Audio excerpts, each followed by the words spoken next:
মধ্যপ্রাচ্যের আকাশ কাঁপছে, একের পর এক বিস্ফোরণ, সাইরেনের শব্দ, আতঙ্কে মানুষ ছুটছে আশ্রয়ের খোঁজে। ইরান আনুষ্ঠানিকভাবে ঘোষণা করেছে তাদের নতুন সামরিক অভিযান, অপারেশন ফাতেহ 5। তেহরানের দাবি, কুয়েতের আকাশে একটি মার্কিন যুদ্ধবিমান ভূপাতিত করা হয়েছে। ক্ষেপণাস্ত্রের আঘাতে আগুনে জ্বলে ওঠে আকাশ। বিস্ফোরণের পর বিমানটি নিয়ন্ত্রণ হারিয়ে নিচে পড়ে যায়। পাইলট শেষ মুহূর্তে প্যারাশুট নিয়ে বেরিয়ে যেতে সক্ষম হন বলে জানানো হয়েছে। তবে যুক্তরাষ্ট্র এখনও আনুষ্ঠানিকভাবে এই দাবি নিশ্চিত করেনি।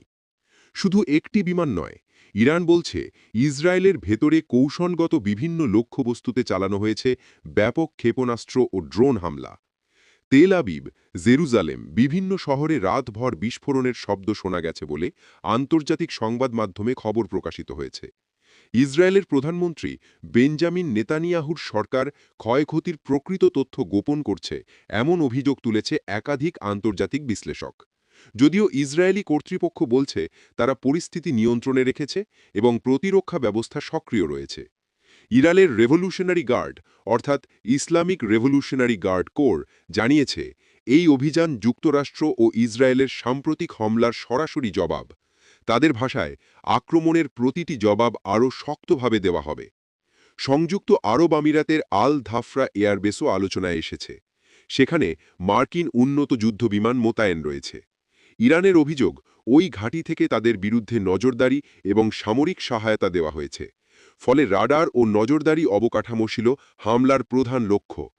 বিশ্লেষকদের মতে ইরানের প্রথম দফার হামলার মূল উদ্দেশ্য ছিল আর্লি ওয়ার্নিং সিস্টেম ধ্বংস করা।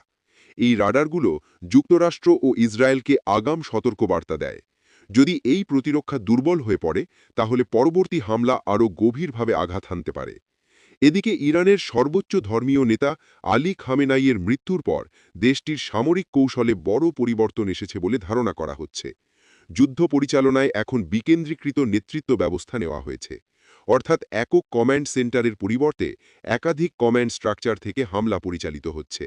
এতে একটি অংশ ক্ষতিগ্রস্ত হলেও অন্য অংশ লড়াই চালিয়ে যেতে পারবে। মধ্যপ্রাচ্যে উত্তেজনা এখন চরমে। যুক্তরাষ্ট্র কি জবাব দেবে?